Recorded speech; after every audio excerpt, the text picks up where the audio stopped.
Alright, looks like it is about time to begin. Hello, everybody. So, whoa. Alright, so, online I call myself Lotus Prince. I don't know if anybody actually, other than my personal friends, know who I am. If you've heard of me at all, then that's possibly because you might have stumbled across a Resident Evil 2 version comparison video I uploaded 2 years ago, but otherwise, I wouldn't be surprised if you don't know me.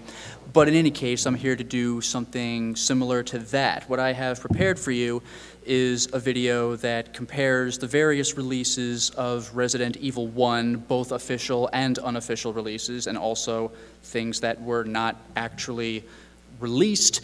And I also have a bit that compares the remake, you know, the GameCube, the Wii, the HD version, that whole thing.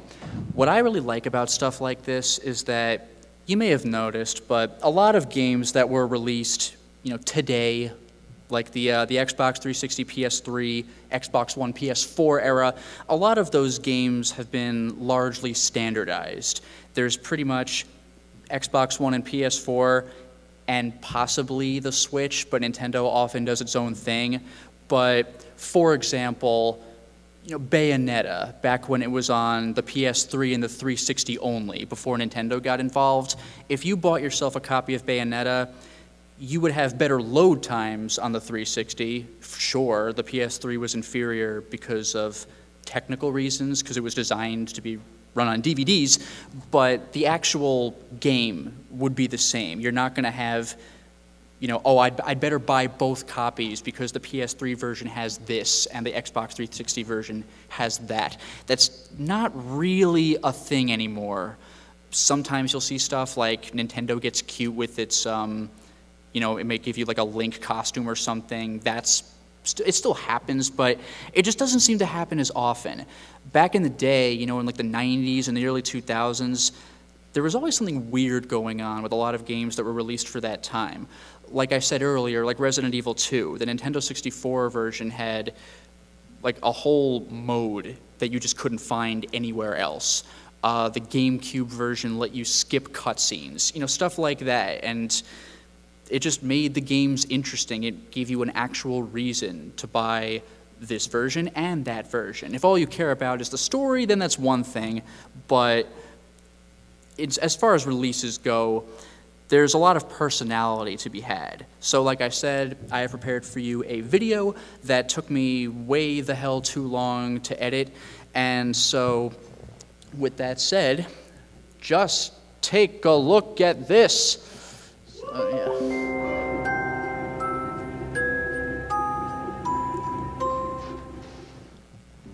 Greetings, everyone. I am Lotus Prince.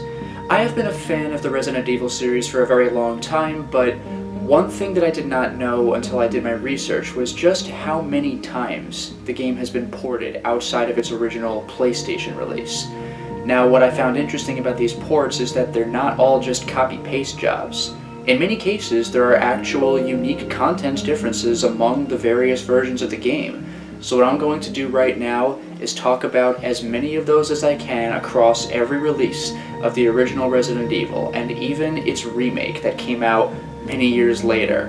Now, I'm not going to go very much into technical details unless something very noticeably stands out, but I'm rather going to stick with actual in-game content.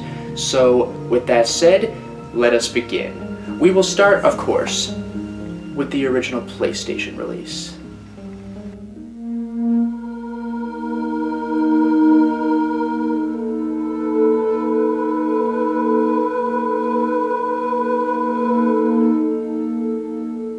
The game was given artificial difficulty in the West in two ways. First, there is no auto-aim. You have to manually turn to face your enemies, which can be difficult because of the tank controls. You either have to run in an arc or stand still and pivot. In addition, when you pick up an ink ribbon, you get 2 in your inventory. Meanwhile, the Japanese release had both auto-aim and 3 ink ribbons per pickup. That takes care of the added content. Now we can discuss what was changed or outright taken away. For starters, we can take a look at when you prepare to start a game. In the Japanese release, the game directly labels Chris as hard and Jill as easy. Western players had to find this out for themselves during gameplay. Next, we can observe the iconic intro. As it turns out, the West got a censored release. The narration is intercut with shots of newspaper clippings. The Japanese version, however, was more morbid, showing corpses instead. When the movie focuses on the main characters, there's an extended scene of Joseph being killed off by dogs. Also, one major difference is the presentation of Chris in the cast of characters. In the Western release, he's shown in multiple different clips. This is noticeable because none of the other characters has that strange bit of editing. This is because in the original Japanese release, he stayed in the same shot like everyone else, but was lighting a cigarette. This had to be changed in the West so as not to promote smoking. The same logic applies to Chris's worst ending. In Western releases, he's shown sitting in a helicopter and looking disappointed, but in the Japanese version, he lights and smokes a cigarette. In addition, the Japanese version sticks with English audio here and through the rest of the game, with Japanese subtitles. I don't know what happened. There's also a slight difference between the Japanese and Western soundtracks. The opening and ending themes are different. Chris Redfield.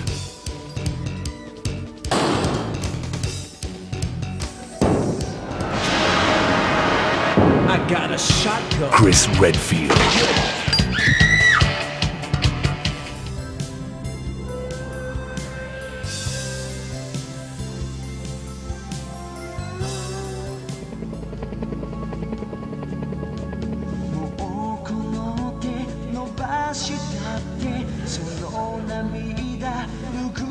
Doesn't quite work in the West. For another bit of censorship, there's Kenneth's dead body in the first CG scene of the game. In the Japanese release, you see his head fall off. A final piece of censorship that Japan didn't have to worry about is the ending credits, when you beat the game after having unlocked the rocket launcher. You're treated to a montage of characters and enemies being violently killed. The last thing that the Japanese original has that the other versions don't is images of what you're reading when you pick up text files. Other releases just have a black background. The original release of Resident Evil certainly is a classic, but did you know that there were earlier builds of the game, including a full-fledged Japanese demo? Let's take a look.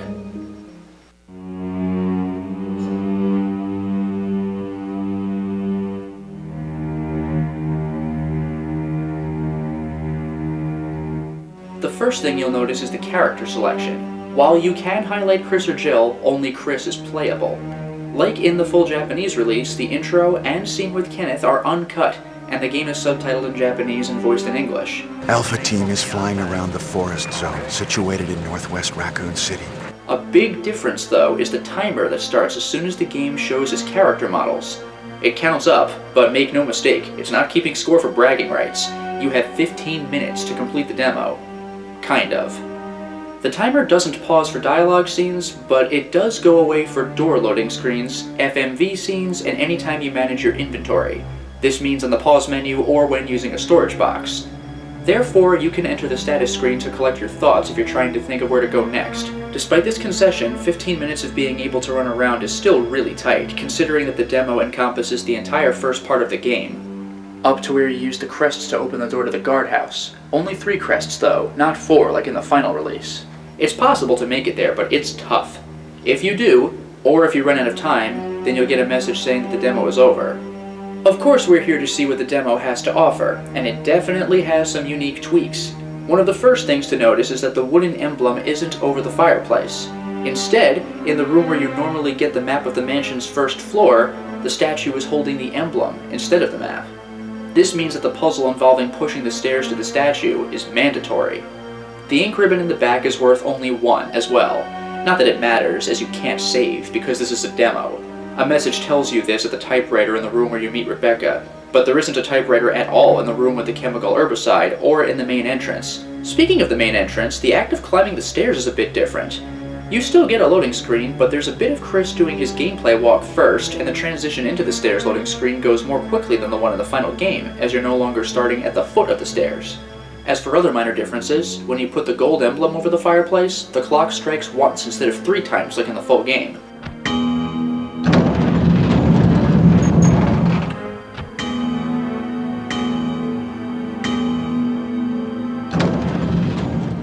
Also, there's no music during the yawn fight.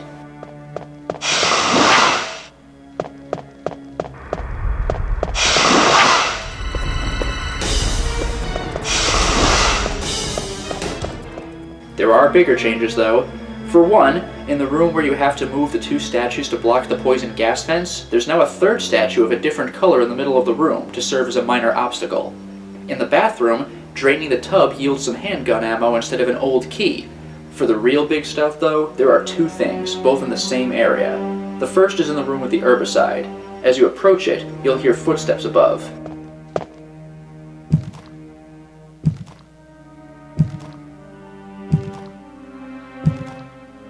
Upon leaving, you'll find that a zombie has come downstairs and is waiting for you. This was removed from the final game, and nothing like it would be seen until the advanced mode of the director's cut, where some zombies would open doors and enter rooms at scripted times. Finally, one other thing that never made it to the final product is right upstairs where the zombie came from. On a wall by the door leading to the outer hallway is a message written in blood. Upon investigating it, you'll see. A message is written. Breathing is painful. Someone stop this suffering. It's almost like a prototype of the famous Dogkeeper diary, logging his slow transformation into a zombie and culminating in itchy tasty. This is all well and good for an official product that predates the final game, but there are also some prototypes that we could take a look at.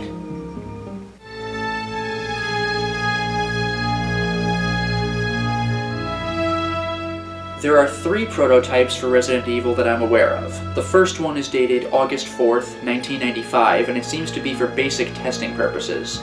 The title screen looks different from what the final product is, and you can only select Chris.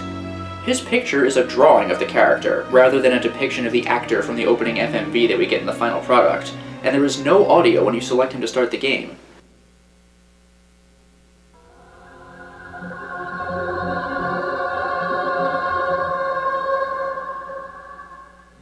The only track in the majority of the game is the one that plays when you solve the paintings puzzle to get the wind crest in the official release.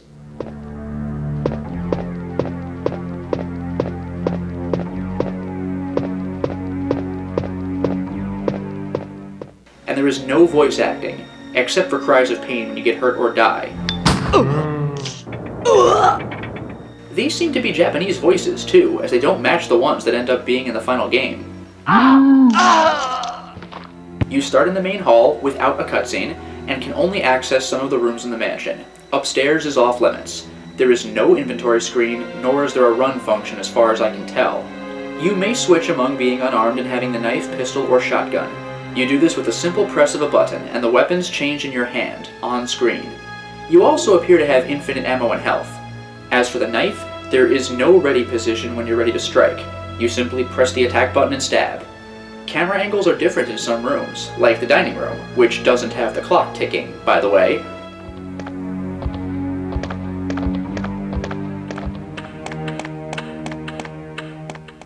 And there are even zombies positioned in that room.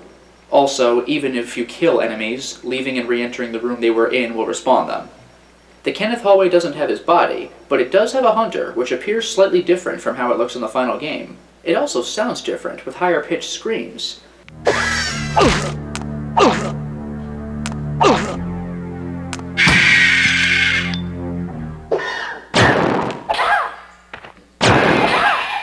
The statue room looks unfinished and lacks the movable stairs. The corridor on the back has a body that doesn't appear in the final game. The dog hallway has spiders instead of dogs. Some doors that would later require keys to unlock are already unlocked in this version. Most things cannot be interacted with, including the shelf in the piano room, though you can take the shotgun from the room past the crushing ceiling. Again, there's no inventory screen, so the object simply disappears to show that the trap exists. This means that you cannot put the shotgun back, but that's okay. Like in Jill's scenario in the official release, Chris is saved by Barry. In the released game, checking both doors will trigger this event for Jill. With Chris, he has to wait until the ceiling descends a certain amount, and then Barry opens the door and beckons him to leave. You have to actually leave yourself, unlike in the official release where that happens automatically. The scenario ends when you get past the door that you would normally unlock with crests. There isn't even a place to put them here, and Yawn appears in the room that would normally hold the square-shaped crank, with music that doesn't match his theme in the final product.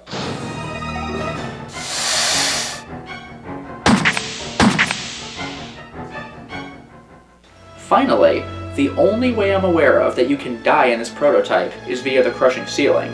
Should this happen, instead of "you died" written in blood, you get simple English text reading "game over" before the game resets. The second prototype is dated October 4th, 1995, and it definitely has some changes. The most immediately apparent one is that you can now select Jill as well as Chris, and both of their pictures are drawings of the characters. In-game cutscenes, including the opening scene in the main hallway, played out as normal, except that there's still no voice acting, so all you get is characters' gestures and subtitles. The music is more normal as well. There is now an inventory screen, though it looks different from that of the final release. The characters' profile pictures are different as well. Also, now that an inventory screen exists, weapons are now selected the normal way, rather than cycling through them with a button. Weapons now have ammo as well. As for the knife, it now requires a ready position to be used. The ready position, however, is quite different from what's in the final release, and takes longer to set up as well.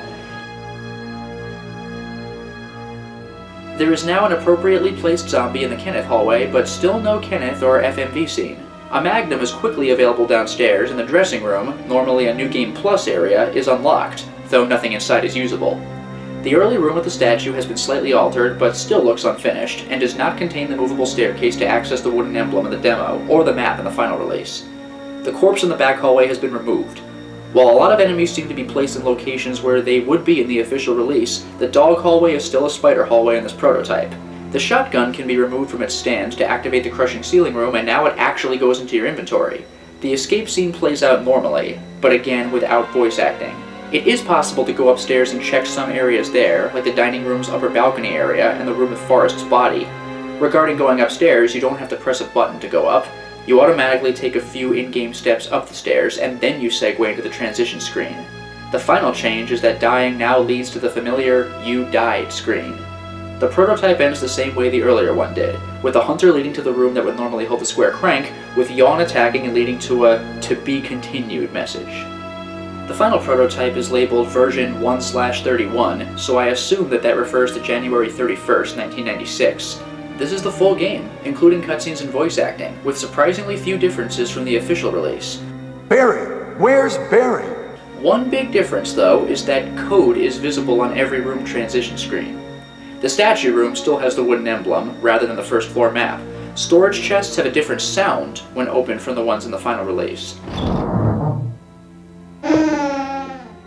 The statue with the blue jewel is on the other side of the opening in the balcony, so you have to run past it and then push it backward. The dog keeper, rather than guarding shotgun shells, seems to have a map of the first floor of the mansion in his closet, but the prototype crashes when it's picked up, with a message that effectively translates to gibberish. One surprisingly convenient quirk is that when a key is used on every door it can open, it is automatically discarded, though it doesn't even give a message saying so. Normally you have to choose to discard a key once it's been used everywhere it can be.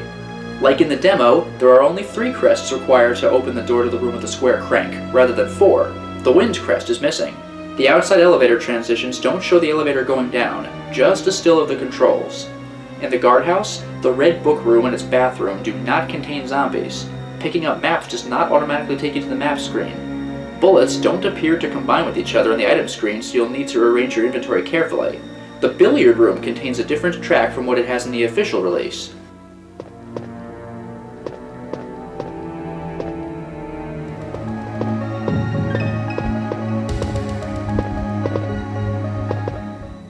Naked zombies appear in the mansion basement when normally they only exist in the endgame lab.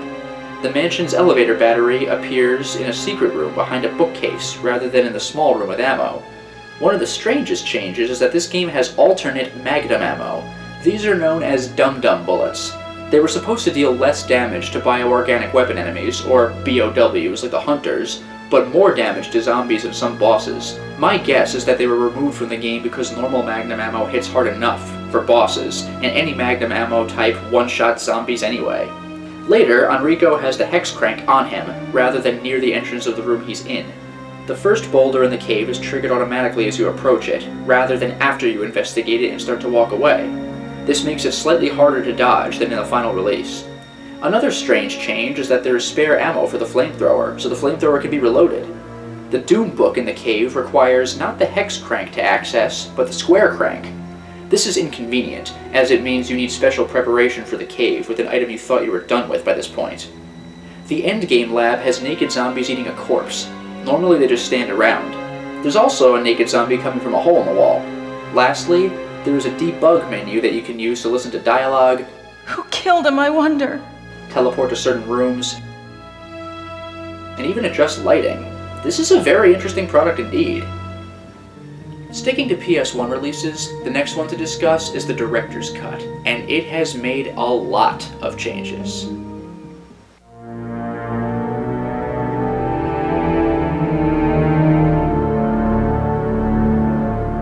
The first is the Capcom logo at the very beginning. The old one was this.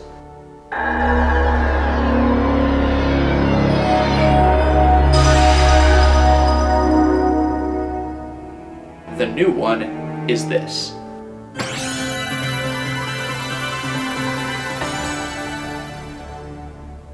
As far as the actual game goes, there's now an option to choose difficulty settings outside of the context of the characters. You have Standard Mode, which is the original Resident Evil experience. The Japanese experience, that is. You now have auto-aim and ink ribbon pickups are worth 3, not 2.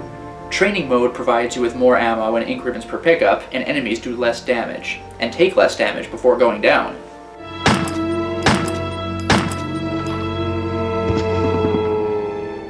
Advanced Mode is almost a whole other game. Camera angles have changed, some rooms have been retextured from before, item and enemy placement has changed, some enemies are faster, and you have a new white Beretta which has a random chance to instantly decapitate zombies, like a shotgun can. Each character also begins the game with a brand new costume exclusive to this mode, and the closet is already unlocked. Instead of her casual outfit in the original release, Jill gets a police officer's clothes with a shirt with cut-off sleeves. Chris loses his outer shirt and wears a white undershirt instead of his brown Made in Heaven jacket in the original version. Even Rebecca gets a new costume. Instead of her STARS medic uniform, she wears a red shirt and shorts with white outerwear. In addition, there are some scripted scenes where zombies open doors. And there's even a special scene with Forrest. Finally, if you beat Advanced Mode and save all of your partners to get the best ending, then you unlock a Cult Python with infinite ammo. If Advanced Mode proves too difficult, then there is a way to make it easier. When preparing to start a new game, highlight Advanced Difficulty and hold right on the D-pad until the word turns green. You will now receive double ammo with each pickup. Even if you own the original Resident Evil, the Director's Cut is worth picking up for Advanced Difficulty alone. After choosing difficulty, however, there are a few more things to notice. The first is that the Japanese release now uses the same intro and ending music as the Western releases. Chris Redfield. The second is that the box for the original US release of the Director's Cut says, "The complete uncut and uncensored Resident Evil cinemas." This is simply not true. The game is exactly as censored as it was before. The only exceptions to this rule that I've heard about are the French and German versions. Not only are these copies uncensored, but the intro cinematic is even in full color. However, this game is not available digitally. The PSN release is censored. If you want the uncensored version, then you'll have to find the disc. As for the American version, the information on its box may have been false, but the country would get an uncensored version of Resident Evil. However, we'll get to that subject a little later.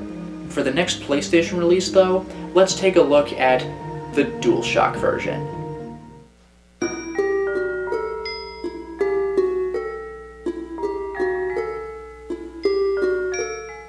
It's technically the greatest hits version of the Director's Cut, but it's not the same exact game. It now supports analog control in addition to the D-pad, and also the controller's rumble function. The game has somewhat increased difficulty in that enemies have more health and characters have less, and ink ribbon pickups are worth 2 again, but you do get to keep your auto-aim. However, Advanced Difficulty gives 3 ribbons again, and of course Training provides more as well. The most obvious thing about the game, though, is that it has an entirely reworked soundtrack. Taste in music is a matter of personal preference, but it's generally agreed upon that this change was for the worse.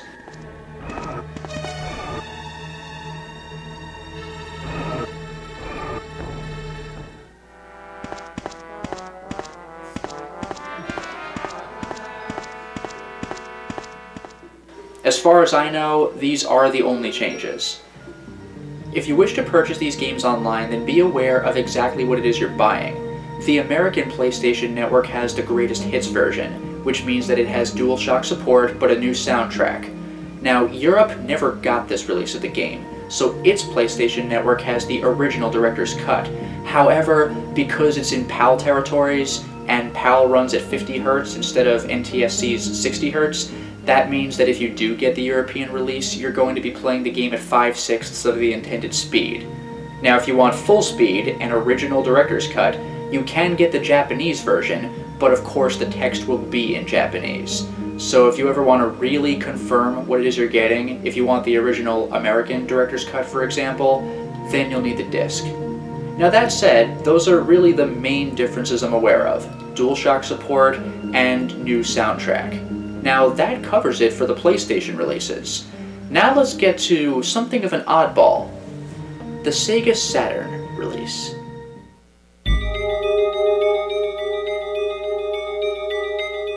One of the first things to notice is that it seems to be a port of the original American release, as ink ribbon pickups are worth only 2 instead of 3, and it lacks auto-aim. The control menu is also different from those of other releases to correspond to the Saturn controller. Another thing that stands out is the game's technical aspects. Door loading screens take a bit longer than in other releases. FMV cutscenes also take a little while to load, and it takes a little while to go back to gameplay when a cutscene ends.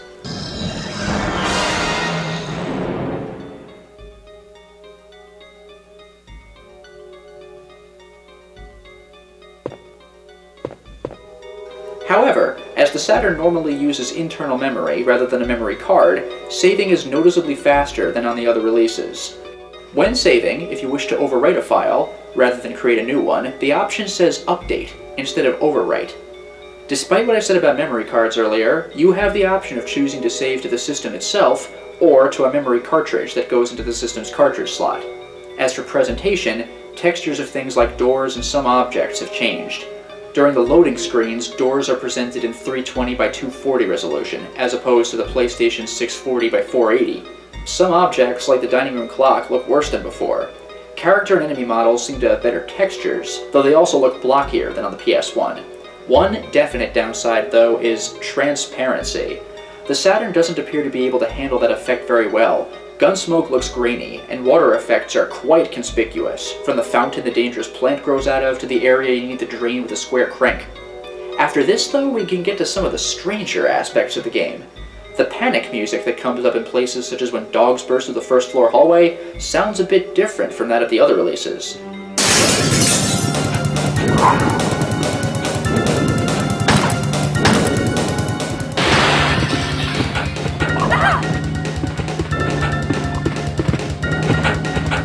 Crows sound different too.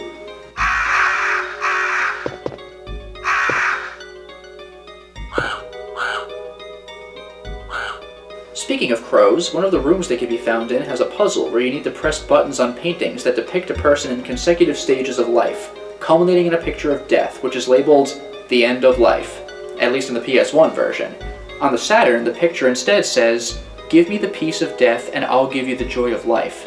I'm not sure why this difference exists, as the point of the whole thing isn't changed. I guess it's the difference between simply saying that it's the end, rather than directly telling the player what to do, but the change mostly seems cosmetic. Speaking of cosmetic changes, there's a new enemy in the cave area. Kind of. Something called a tick has replaced the hunters there. Hunters are still in the mansion, but in the caves you deal with ticks instead. They function exactly like hunters, but they look and sound different.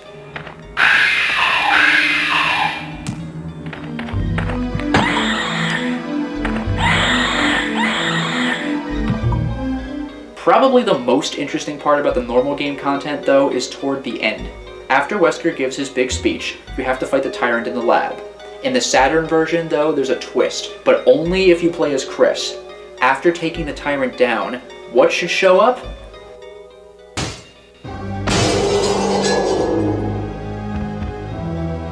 A second tyrant. Yes, you actually have to deal with 2 of these things. It's a fantastic gotcha moment for players who played the PS1 version first and thought that they knew everything there was to know.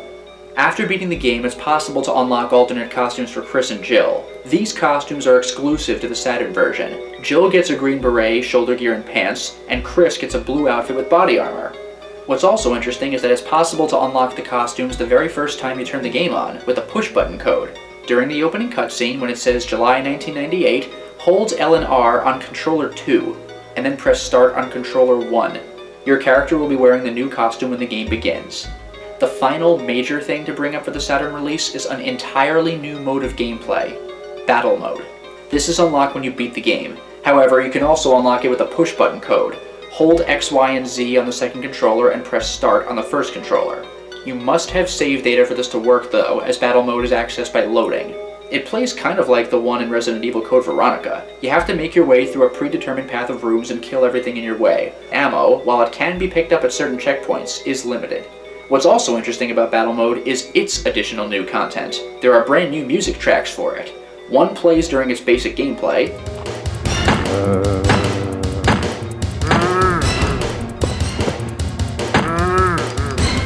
another quick one plays during the victory pose scene,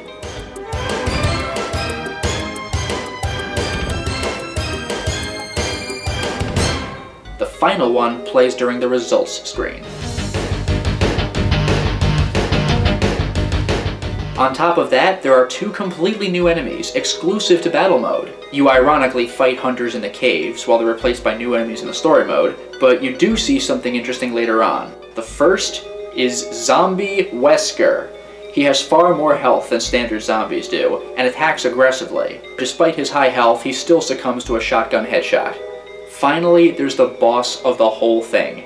Battle Mode takes you through the game's normal bosses, Yawn, Plant 42, and Black Tiger, but the final boss is not just a tyrant, but a golden one, and his health is absolutely ridiculous. The normal tyrant goes down with a few magnum shots, but the gold one takes forever. When you finally beat him though, you complete the mode. Nothing is unlocked for beating Battle Mode, it's just there for fun. You can try beating your high score, both with Chris and Jill, who have different weapon loadouts. One kindness of the game is that if you ever run out of ammo for every weapon you have, then you'll instantly die, rather than have to wait to be killed for the mode to end. The only other thing to mention for Resident Evil on the Saturn is that this version gets a special mention in the end credits, and it certainly deserves it. Now, the Saturn version might look like it stands out the most among the various Resident Evil ports, but just wait until you see the PC release.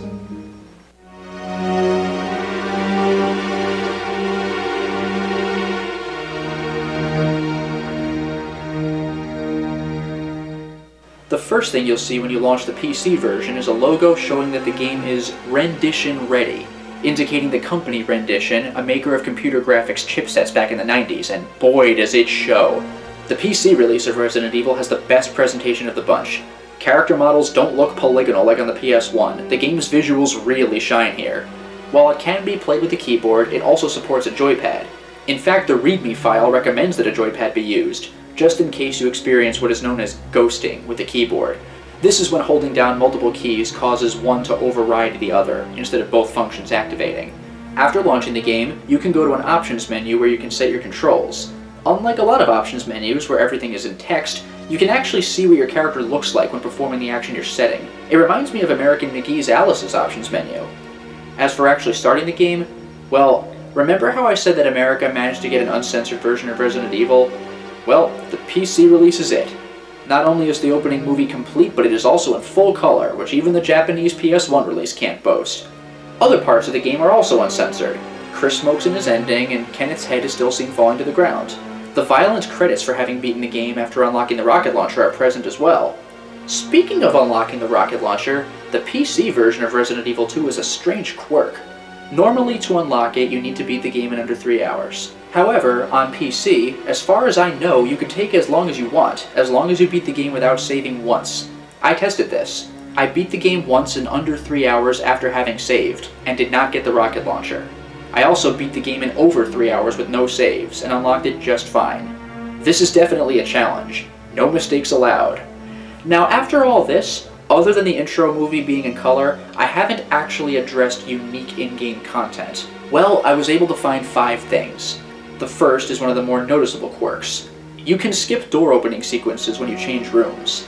This makes going from room to room far more efficient than it otherwise would be. The next change is the scene where a character plays Moonlight Sonata to unlock a secret area. There's a very small change. The character stops playing it at a different time than usual. The other version stopped at a part where the note made sense, but the rhythm felt a bit off.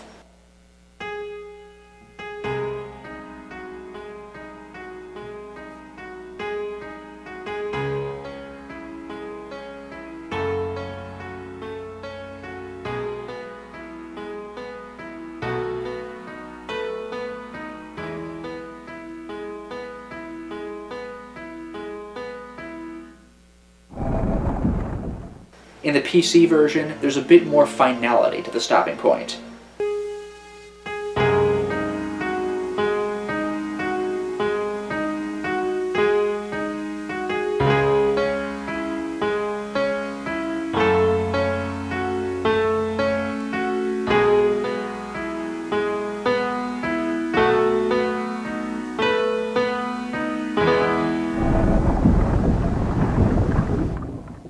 Another change is in the puzzle in the art gallery.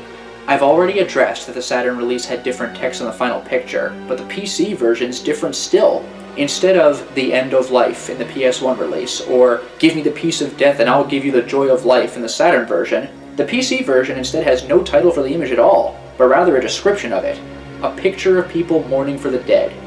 As far as unlockables go, like other special versions of Resident Evil, the PC version has exclusive costumes in addition to the normal ones for each. Jill's looks kind of like her normal extra costume, except with a red top instead of a black one and denim cutoffs rather than long pants. Chris's new extra costume also looks kind of similar to his old extra one, except that instead of a brown Made in Heaven jacket, he has a blue bomber jacket, and he also wears a tie. Note that if you select these costumes, then while you can change into the other unlockable costume, you cannot change back into your original one. The clothing rack just says old clothes and doesn't give you the option to change. The last piece of unique content for the PC release is probably the most surprising, as I'm only aware of it in the American version. I was told that the English version doesn't have this. Strangely, the American version, despite coming out about 2 weeks before the European one did, has the new Virgin Interactive logo with the eye, instead of the old static image one that the European version had. Also, the README file is called US README, implying that there may be some differences between it and its peer.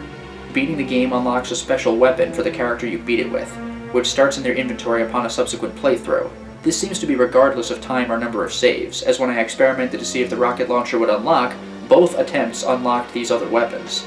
This isn't the Colt Python from the director's cut either. These weapons are only available on American PC.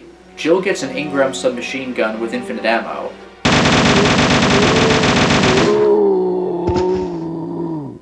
Chris gets a Mini-Me light machine gun, also with infinite ammo.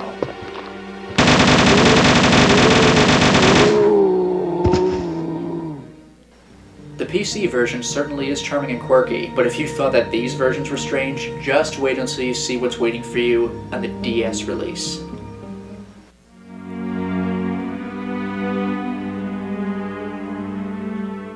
Resident Evil Deadly Silence, or DS for short, is an interesting version to say the least. And not only because it was the first game for the system rated M for mature in the United States. Like the director's cut on the PS1, Deadly Silence is effectively 2 games in one. There's a direct port of the original release called Classic Mode, and also a Rebirth Mode, which has a lot of changes. Before selecting either, you can go to the options menu and set the blood color to either red or green. Starting the game provides you with a different voice from what is normally heard. Usually we get this. Resident Evil. But now we get this. Resident Evil DS. The game is now fully subtitled. In addition to that, when you start a new game, you'll see that once again, Jill and Chris are each labeled in order of difficulty. Chris is still considered hard mode, but rather than easy, Jill is now normal. Unfortunately, as far as graphical presentation is concerned, the game was designed to be played on the DS's small screens, so the graphics are noticeably worse than in other releases, especially during FMV cutscenes. However, that's a relatively small price to pay for what else this game's presentation has to offer. When you pick up notes, it's like the original Japanese PS1 release. You can actually see what you're reading in the background, instead of just a black background. As far as censorship is concerned, the opening cinematic is censored and in black and white, but Kenneth's decapitation is uncensored.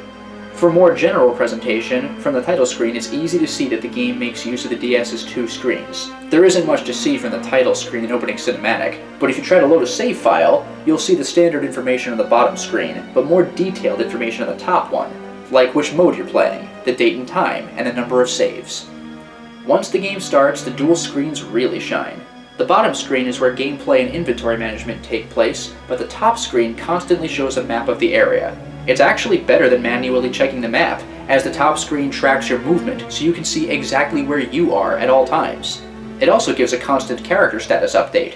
The area outside the map starts off gray, but as your character gets hurt, it shifts to yellow for caution, orange for the next level of caution, red for danger, and purple for poison status.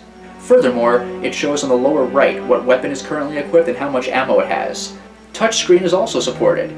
You can manage your inventory that way if it's easier for you. Another useful feature of the DS is that you can skip dialogue scenes, and, like the PC version, you can skip door opening animations, allowing for a much more streamlined gameplay experience than other versions can boast. An additional convenience is that the knife doesn't take up an inventory slot.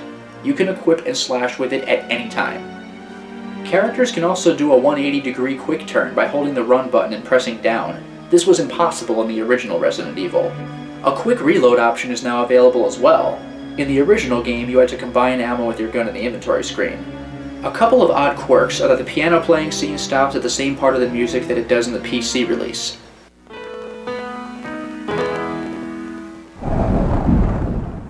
Also, the save room music is in a slightly different key than in other releases.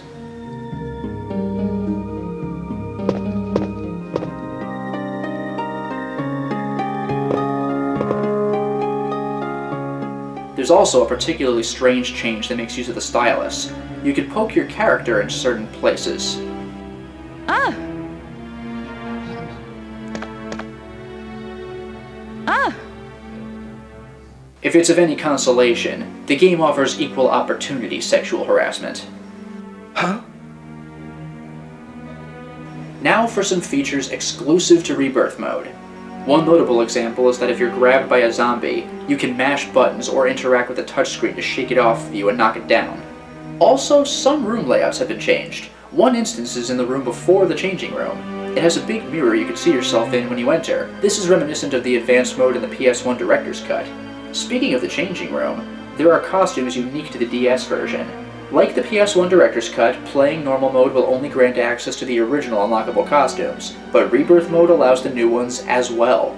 Also, like the Director's Cut, the layout of the changing room is different from the one in Classic mode, though the DS version looks still different from advanced modes. Jill gets a sexy cop uniform, while Chris gets a ninja outfit. If Chris wears his ninja uniform, then Rebecca gets a costume change as well. She dresses as a cheerleader, and her knife is replaced with a pom-pom. Still another similarity to advanced mode in the Director's Cut is that the pistol can sometimes decapitate enemies. The knife is potentially more dangerous too. Sometimes when you change rooms, the game switches to a first-person view where you can't move, but you can stab or swipe at oncoming enemies with a stylus or your finger. Attack just as the enemy is about to for a devastating critical hit. Sometimes winning these fights will yield an item to compensate for the added difficulty. Speaking of using the stylus and microphone, there are new puzzles specifically designed for them.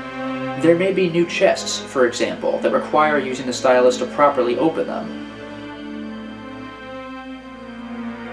Other interactivity has been used to augment puzzles that already existed, but didn't need it.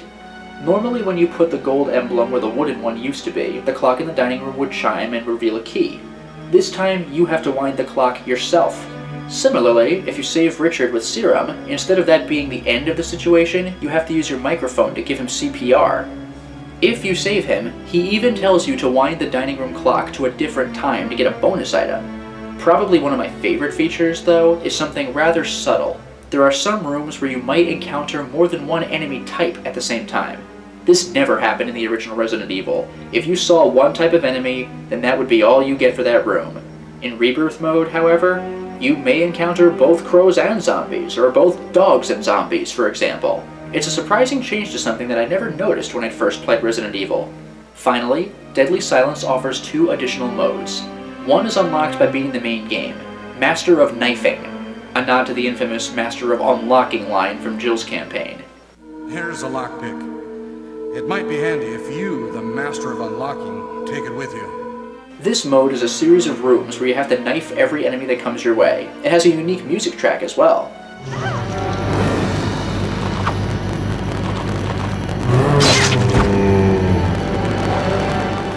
As it's a gauntlet, it's kind of like the battle mode from the Saturn version. Again, you stab or slash at enemies with the stylus or your finger, and you can use the microphone to repel projectile attacks. As is the case in the main campaign, Chris's mode is harder than Jill's. Beating this mode unlocks Wesker as a playable character in Deadly Silence's final mode, multi-card mode. Yes, Resident Evil actually has multiplayer, with its own unique music.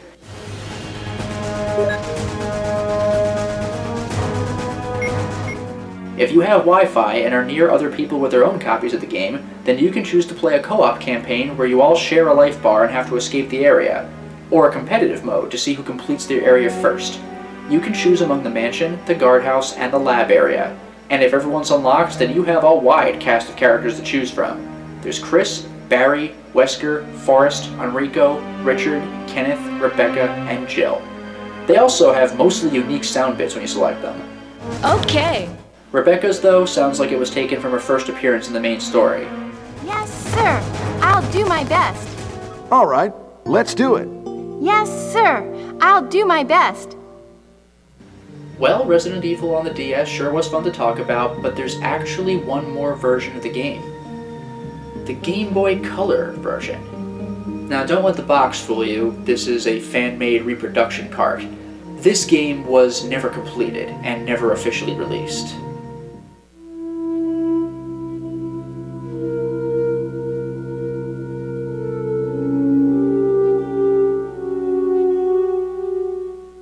Despite its presentation suffering from technical limitations, this is a surprisingly faithful interpretation of Resident Evil. The famous Resident Evil voice in the beginning of the game plays when the menu appears, rather than when you choose to start a new game or continue an old one. You still get to pick Chris or Jill, and the game even goes through the opening cutscene, with subtitles instead of spoken dialogue. The music is different as well. In fact, there's only one track in the entire game.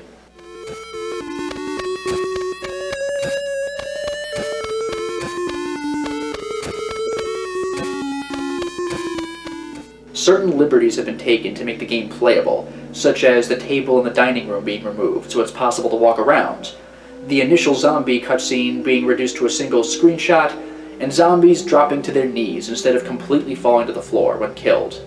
But even so, this game is definitely Resident Evil. There's decent scaling to show depth on each of the screens, camera shots that change when focusing on certain items like the emblem in the dining room, scene transitions like door opening and stair climbing screens, and even idle animations, or stills. It's also still possible to move objects, like the stairs in the map room on the first floor.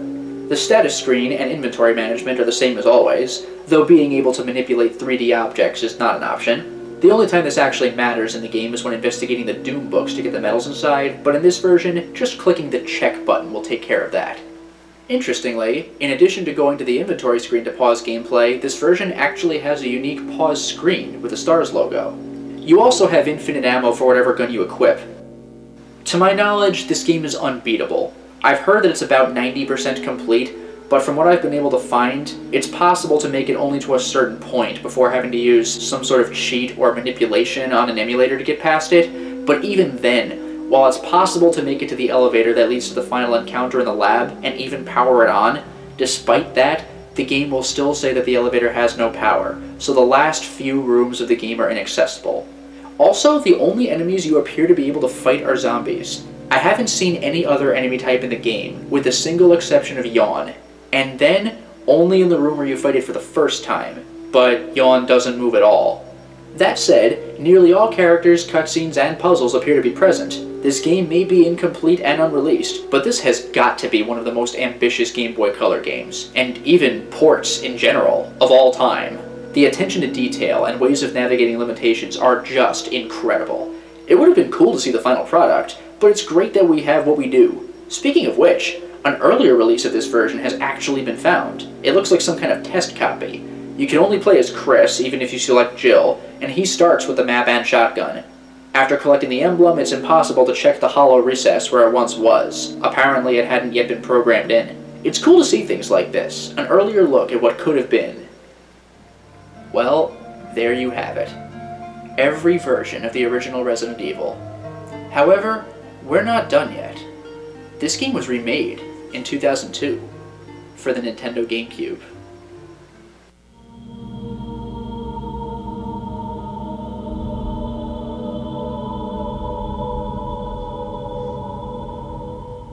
This game is an absolute masterpiece. It's a perfect example of the same but different. For starters, whether you choose Chris or Jill, you can still set the difficulty to easy or medium, and unlock hard after you beat the game. Of course, the presentation got a complete overhaul, with gorgeous attention to detail, including new lighting effects. Most cutscenes are now skippable, but boy have they been improved. Speaking of cutscenes, Capcom has a love for fan service and self-referential humor, and it shows. This game has several nods to some of the more well-known lines in the original game. Stop it! Don't open that door! Jill, no. You don't want to go back out there. That was too close. You were almost a Jill sandwich. You're right. Barry, thanks for saving my life. That was a close one. A second late, you would have fit nicely into a sandwich. Really? Thanks. Not all lines were given the nod, though. In the remake, if you're playing as Chris and you've saved Rebecca, then you could take her with you into the Tyrant Lab. In the original Resident Evil, she was left in the hallway outside, and so did not have context for what went down there. Because of this change, we lost probably the funniest line in the original Resident Evil. How about Captain Wesker? He is sleeping with the ultimate failure. My favorite bit of fun, though, is toward the end of the game, when you put the MO discs into their readers. In the original Resident Evil, they just looked like nondescript machines. In the remake, though, they look like GameCube consoles. Fan service aside, though, there's a lot to talk about. There's new music.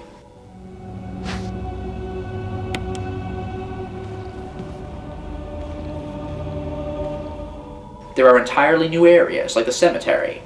There are new gameplay mechanics, like quick turning, and characters visibly showing that they're injured. There are new items. There are subversions of expectations. There are new bosses, like the Crimson Head Elder and Lisa Trevor. Pre-existing boss fights have been overhauled, like Plant 42, which now takes place on 2 floors, and Neptune, which has been turned into a sort of puzzle fight. Some zombies can now open doors, though those encounters are scripted.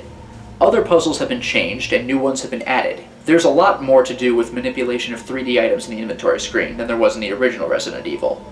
There are additional endings, as Rebecca or Barry, if saved, joins you in the final boss fight, the results of which change depending on whether your partner survives. However, then there are the really major changes to the game. For starters, you can now find defense items. Each character has 2 kinds. Both get daggers, Jill gets a battery pack for a taser, and Chris gets grenades to shove in enemies' mouths. The taser does decent damage, while the grenade is an instant kill. I particularly enjoy the daggers, though, just because of a surprising new gameplay mechanic. The dagger is shoved into an enemy's head to make it let go of the character. If a zombie is stabbed in this manner, and then decapitated with a headshot, the dagger will actually fall to the ground, and can be picked up again.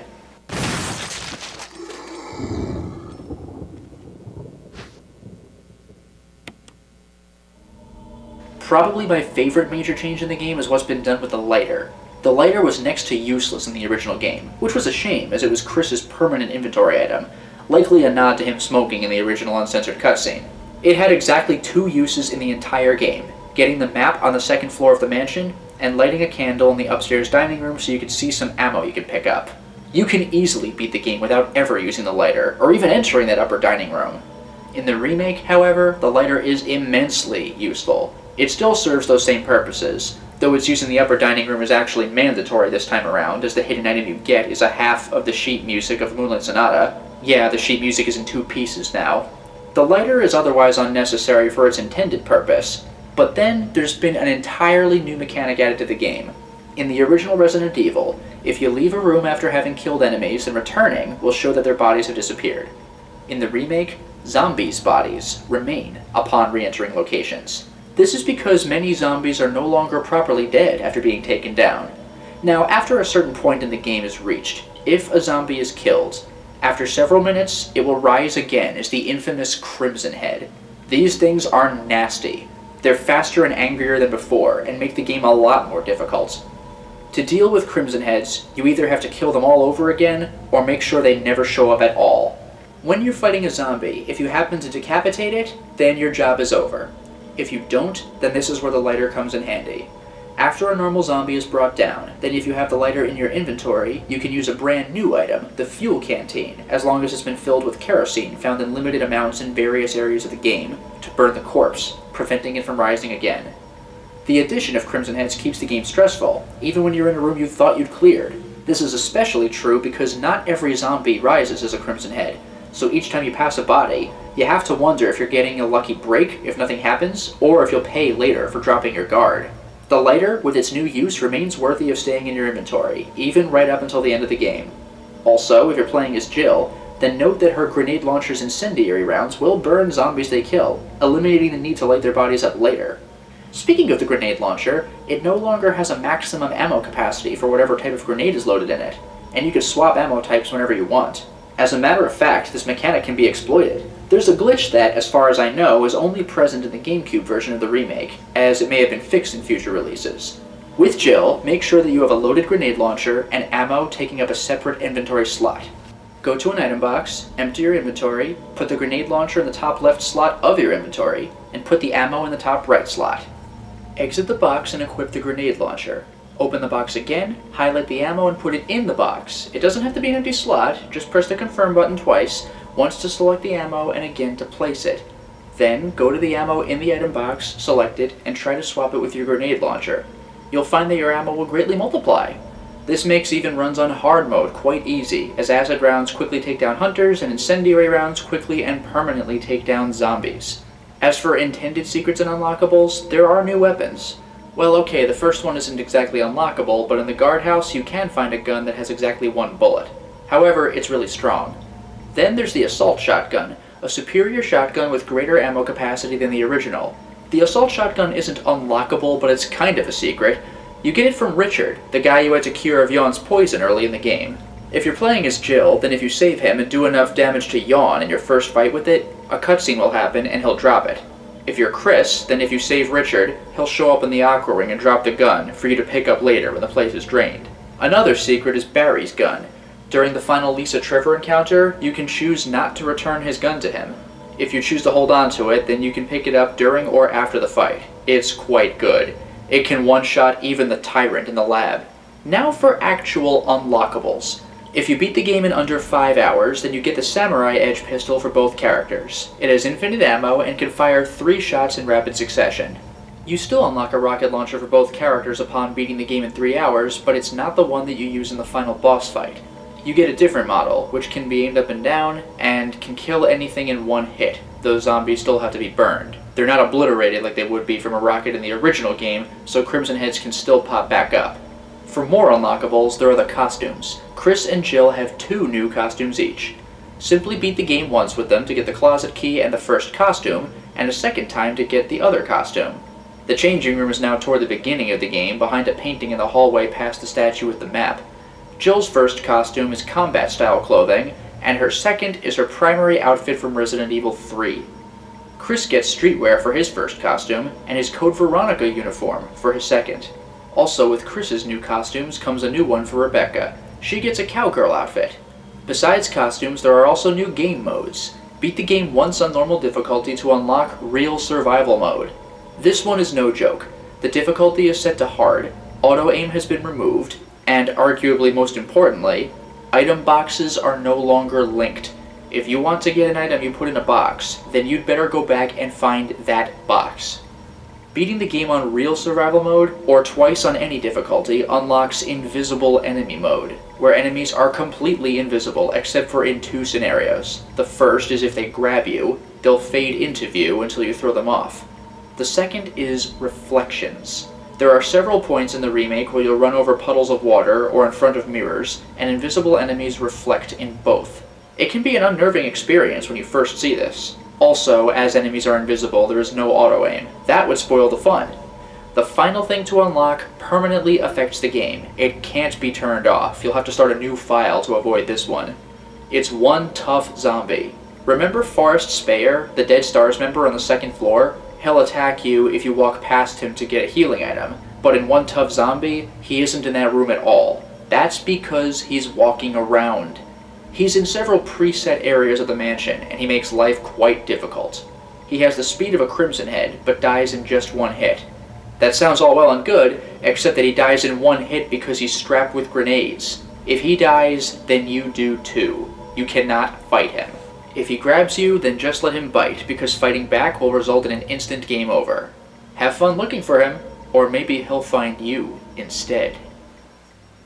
Well, it sure was fun talking about the remake, but there are a few different versions of it, too. We'll start with the Wii port.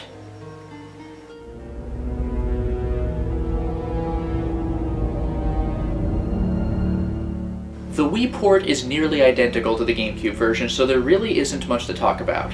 There are only 3 things to mention that I'm aware of. The first is that the game can be played in 480p, rather than the GameCube version's 480i. There are also new controls. In addition to the GameCube controller, you can use the Wii Remote, a combination of the Wii Remote and Nunchuck, or the classic controller. Finally, toward the end of the game, when you enter the lab, in the GameCube version, you're prompted to switch to Disc 2. The Wii version, however, is on just one disc, so the gameplay is seamless at this part. That's really it for the Wii release, so now it's time to enter the world of HD.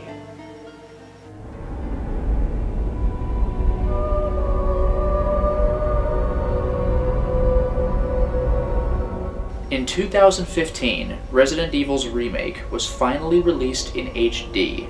It's available on the PS3, Xbox 360, PS4, Xbox One, and PC via Steam. As far as in-game content goes, they're all identical. The only real differences I can talk about are specs. The PS3 and 360 versions have a resolution of 720p. The PS4 and Xbox One are presented in 1080, but at 30 frames per second. The PC version is in 1080 and 60 frames per second. Those are the only differences among the HD versions that I'm aware of. As for how the remaster compares to the original remake, there are a few things to talk about. For starters, there's the main menu. You can view a digital manual here, as well as check out a gallery for ending cutscenes you unlock, and online leaderboards to compare times for speedruns. You can also set the display language and subtitles. A new difficulty level, Very Easy, is available from the start, where ink ribbon pickups are worth 6 instead of the usual 3. When starting a new game, you can select which costume you'd like your character to wear. Their normal unlockable costumes still have to be unlocked by beating the game, but on a New Game Plus, they can be chosen here, though the option to use the changing room is still available. However, even on a new file, both Chris and Jill have a brand new costume. They're BSAA outfits from Resident Evil 5. During actual gameplay, you can set the display mode. This is very considerate of the developers. The remake was originally made for the GameCube, which was designed to play on CRT TVs with a 4:3 aspect ratio. To port this game to HD systems, and likely HD TVs, meant that it would have to maintain the aspect ratio and have black bars on the sides of the screen. Either that, or it would have to stretch the image to fill the screen, but distort proportions. However, the remaster gives you the option to either maintain the aspect ratio or have the game set to widescreen, where the screen is filled with proper proportions, but going to the edge of a screen will have the camera pan in that direction. It's a clever addition. Speaking of presentation, as the game is in HD, details are much more accentuated than before, and minute details are easier to perceive. The game also now has achievements, giving it additional replay value. When it comes to entering the lab, as was the case with the Wii release, there is no need to change discs.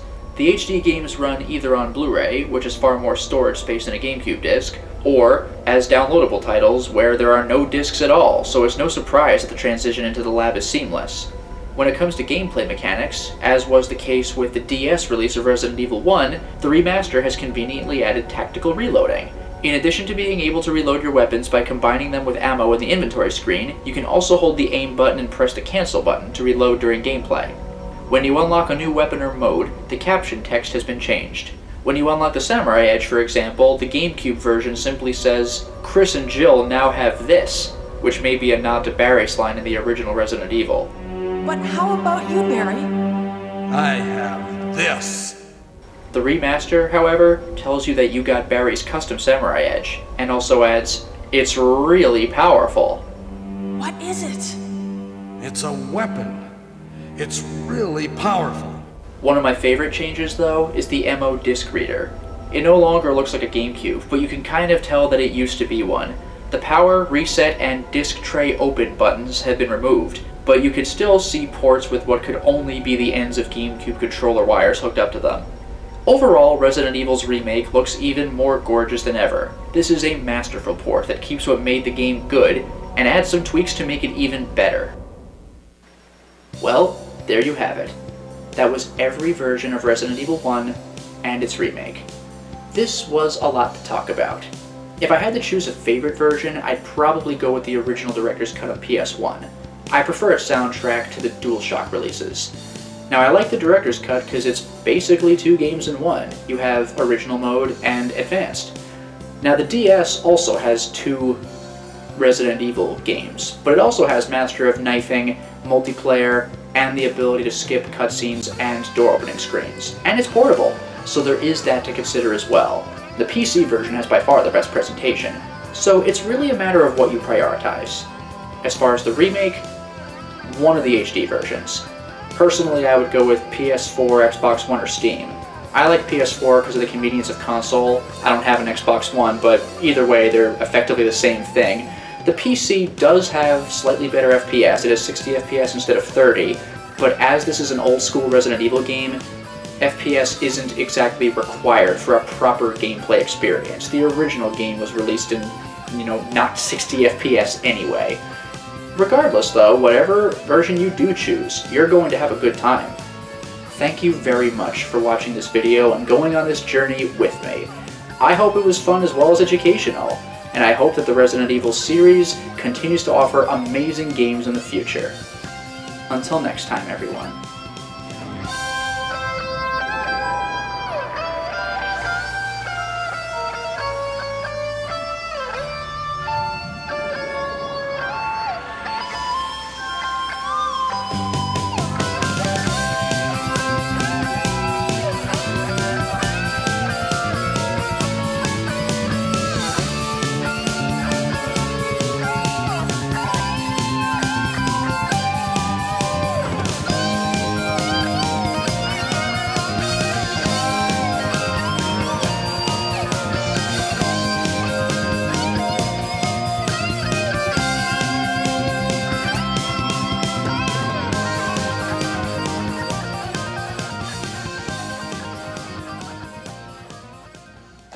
Yeah, there we go. That was the video. That was a freaking pain to make, but I'm glad it came out pretty decently. So in any case, with what remaining time we have left, I could take any questions or comments or anything like that. So does anybody have any input they wish to give? Oh, yes, you, sir.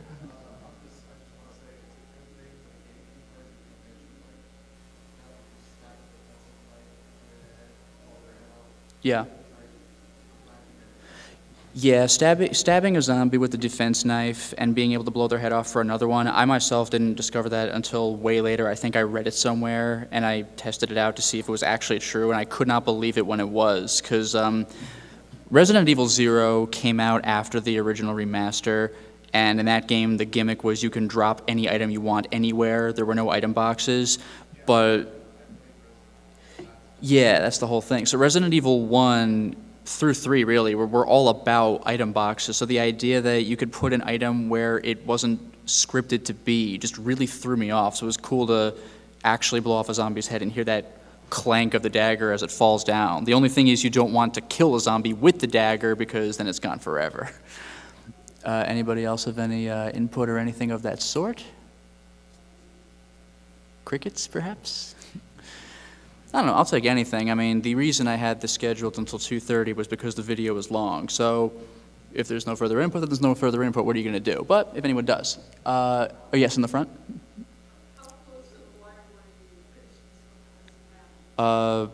Very, like I was like touching the wire. The thing with this is I captured this footage like a year ago. Like this was the video that I was always going to make when I had the chance. Like, boy, I sure would like to make this video. So what I did was I submitted this, this concept as an idea for a panel for MAGFest because I figured if they said, yes, this is actually accepted, then that would light a fire under my ass and get me to actually edit the video because I would have to.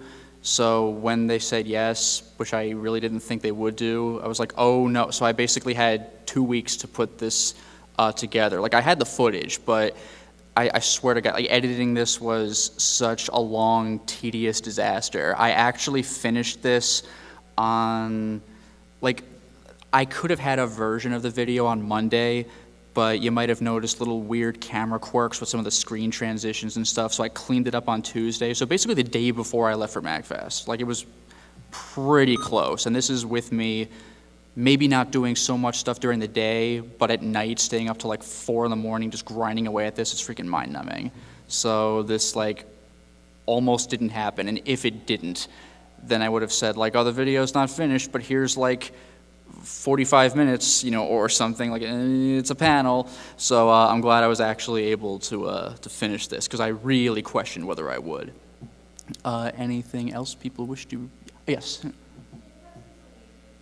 Yes, it's going to be, like I have a Patreon account, so it's going to be available to patrons when I get back from MAGFest, so like Sunday or Monday, and then it'll be public a week from then. It'll be called, it's called something different, like Resident Evil 1 and remake version differences or something like that, and I'm Lotus Prince, so that'll be easy enough to look up. Anything else?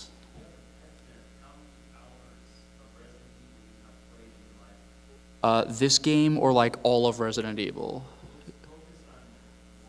A lot. I mean, like I did like OG Resident Evil 1, surprisingly not so much. I didn't have a PS1 growing up. My first Resident Evil experience was the remake, and I played the ever-living hell out of that. Resident Evil 1, other than maybe playing it on an emulator with save states in college, I didn't play it for real until maybe like 3 years ago. And when I was gonna do the video, like this video, you know, I played that game, but then I had to play, you know, the PC version with Chris and Jill, the Saturn version with Chris, because you can use codes for the other. So I basically played the game like once per version, except for the PC, which I played twice. So I played it a lot for this video, but not as many times as you might think. I think I have more experience with Resident Evil 2 because I beat that game like 1,000 times because there's the A and B scenarios for each character. But despite all that, probably the Resident Evil game I played the most was 4, just because I love that game so much. Yeah, I played Resident Evil, I played Remake and 0, and again, I didn't have a PS1 or 2, so GameCube was what I had, so I couldn't play OG 1, and I didn't get 2 or 3 until way later, so I played Remake and 0, and then I saw trailers for 4, and I'm not normally the person who gets super hyped by trailers. Like, I don't follow E3, like, oh, let me see these trailers.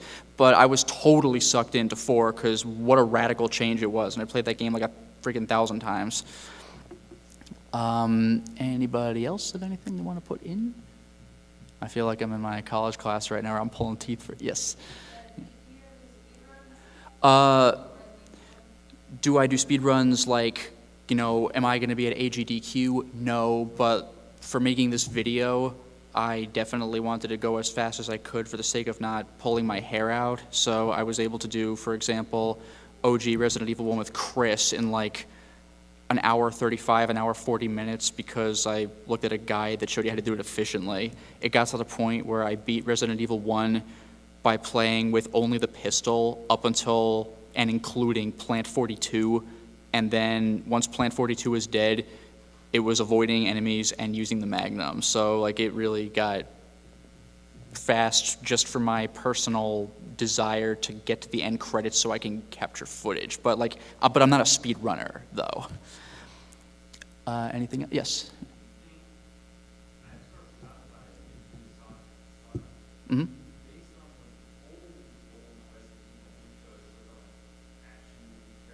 Yeah, like the live action videos, yeah.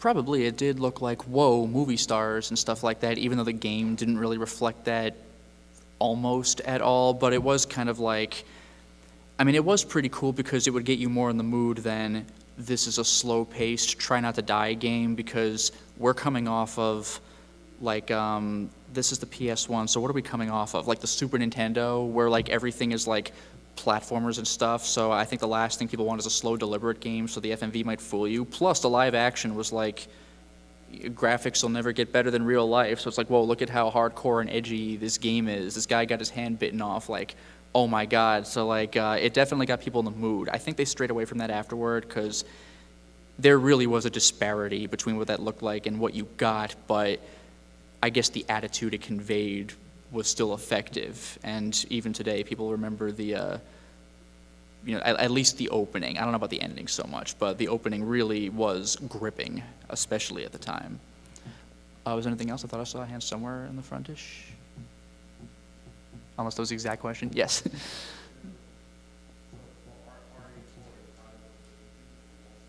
Yeah, I had it for the GameCube. I remember being super hyped because I still have the box, you know, like only on Nintendo GameCube. I was so mad because I was getting jealous of the PS2 and how it had like one of the best video game libraries ever, especially because you could do PS1 games as well. I remember like I was feeling a little bit salty after getting the GameCube because like the PS2 crowd had more games that I wanted. The GameCube had a few really cool exclusives, but broad strokes, I probably would have preferred the PS2, so I was kind of feeling a little jealous of the PS2, and then I get like only on Nintendo GameCube, like, oh man. And then it was released on the PS2 later. I was so mad, even though like actually Resident Evil 4 PS2 has its own unique content, so that's something else. Yeah. What?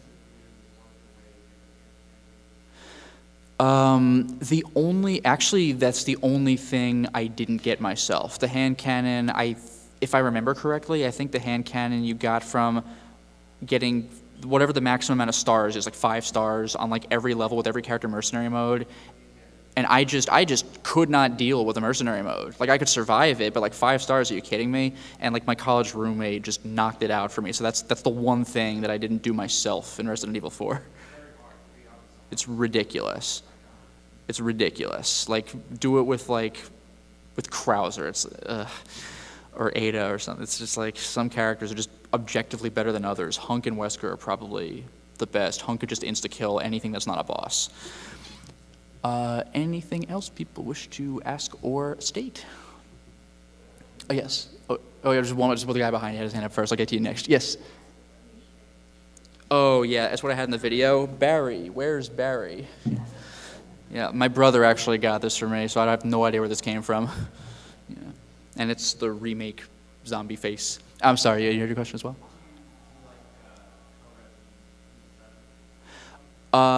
Yeah, see, here's my problem. I'm primarily, like, despite this video, I'm primarily a Let's Player, and I've been doing that for, like, 6 years. And it's getting to the point where certain games, like, if I don't plan on Let's Playing them, then just, you know, get out of my way, I'll play them. But I like experiencing games for the first time on camera, depending on what it is. Like, for something like Dark Souls, oh, I know this game already. Watch as I show you how this works. But for something like Resident Evil, I kind of like to have, like, an actual real reaction. So I actually have not touched, unless you count the demo, Resident Evil 7 yet. But now that the gold version is released, I'm quite happy that I can just knock all that out with the DLC on disc. So I'll get to it, but I couldn't tell you when. I haven't Let's Played anything Resident Evil past, Code Veronica. That's like 5 games, and out of like what, 22, 23, it's ridiculous. There's, like, if you don't count like other than the numbered titles, there's too many Resident Evil games, including an actual release for the Game Boy Color. Anybody else? For curiosity's sake? Because if not, I could call it a night, but we do have a good 10 minutes.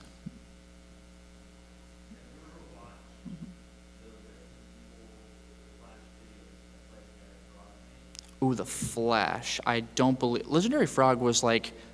He was like the pre-YouTube guy, right? Like 55. I don't think I saw those, though. Yeah, and then all those guys' videos are like iconic in their own way. So yeah, I should look those up. I didn't even know he did those.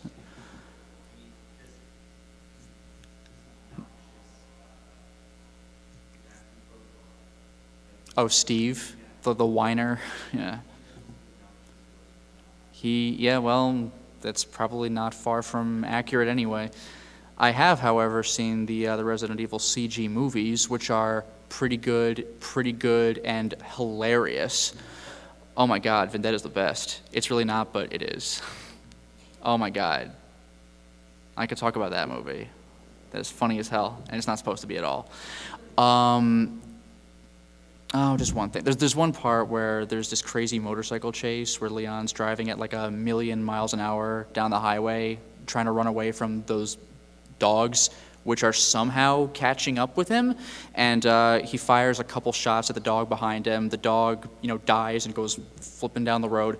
Some car hits the dog, and you'd think it hit one of those like parking barriers. It just flips like in the air, lands, giant explosion, like God knows how, like many innocents died because he shot a freaking dog, and then he throws a grenade back over his shoulder. You don't see what happens, but he obviously kills more people. He has to. It's stuff like that. It's cool. Look at how cool this scene is, but like it's really funny. What? Oh my God. Oh, speaking of that edgy kind of stuff, by the way, does anybody know God Hand for the PS2? Like the best Fist of the North Star comedy ever made.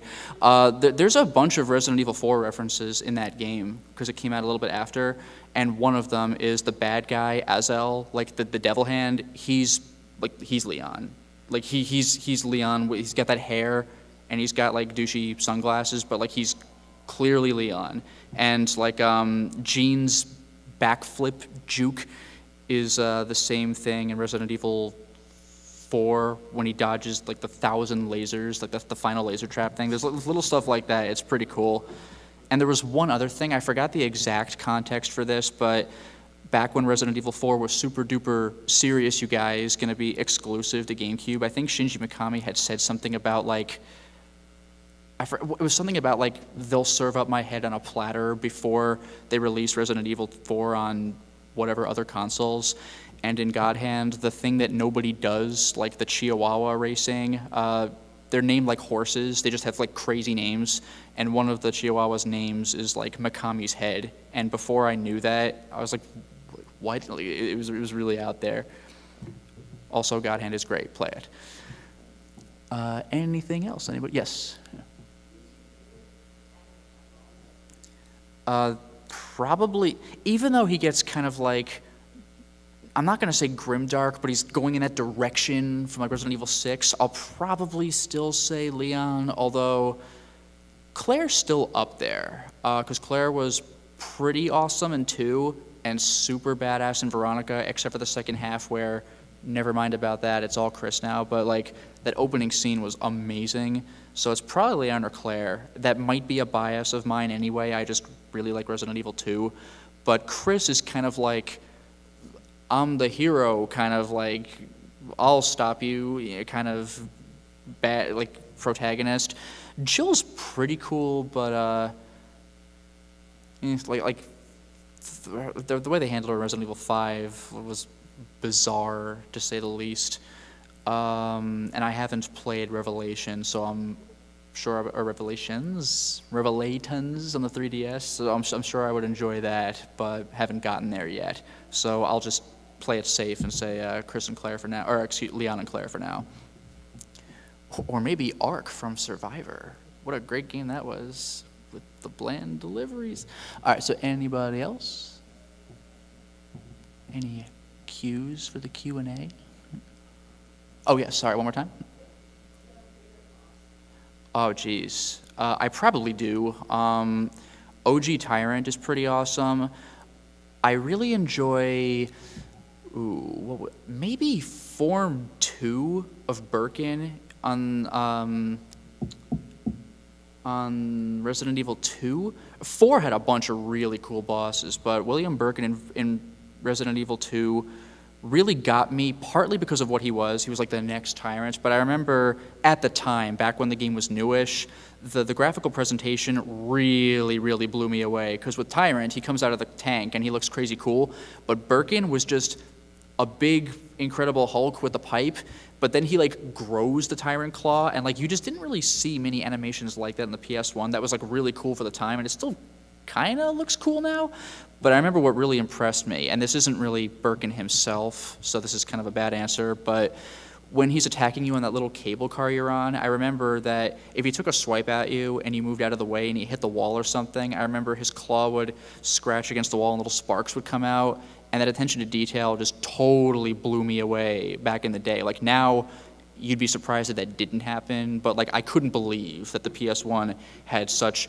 awesome, graphics and presentation and stuff like that. But that said, Resident Evil 4 has a bunch of really clever designs and things like that. I kind of like, I don't know what his name is because there's a letter and a number. It was like B23 or like some letter and a 2-digit number in 4, that like horrible monstrosity that loses his lower half and gets like a pincer claw and literally cuts you in half. Like that thing was like, what? How do you come up with this? So like, oh, speaking of which, other God Hand reference, the final boss of Resident Evil 4 turns into this giant kind of spider thing, and then God Hand that basically also happened where Belze turns into a giant fly, but if you look at the transformation sequences, they're kind of close, and I think that was an intentional nod, so that was pretty amusing too.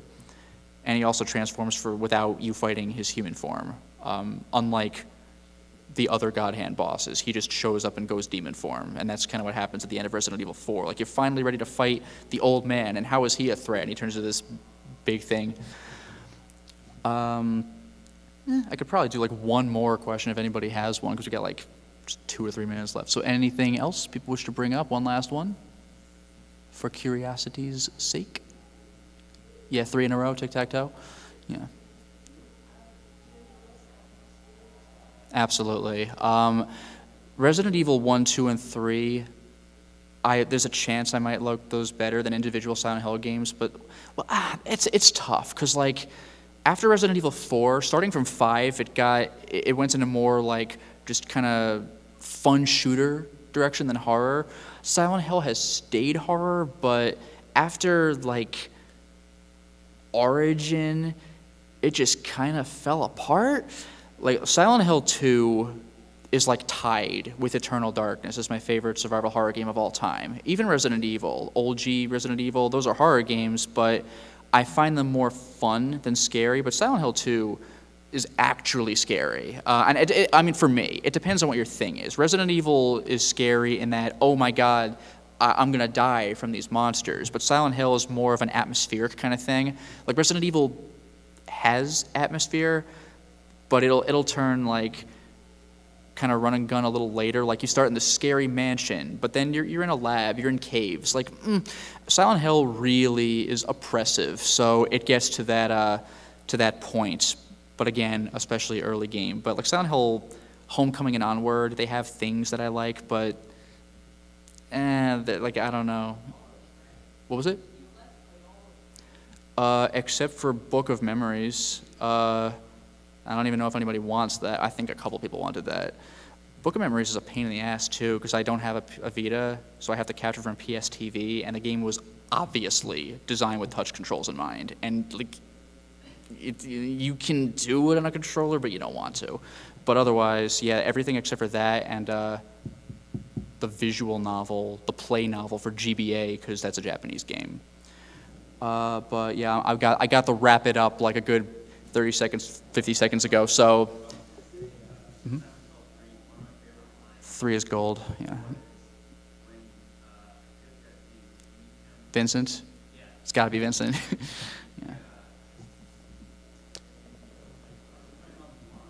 Yeah.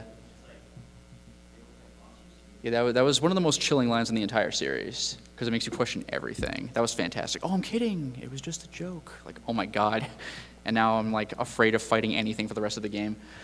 But yeah, that appears to be all the time we have. This original panel was going to be until 2 anyway, and I asked for a half-hour extension because the video is a freaking hour and 4 minutes long. But thank you all very much for attending. And this is probably one of the last things happening on Saturday that is a panel. So, you know, have fun at the arcades and whatever vendors are still open. But otherwise, enjoy the rest of your MAGFest and have a wonderful night.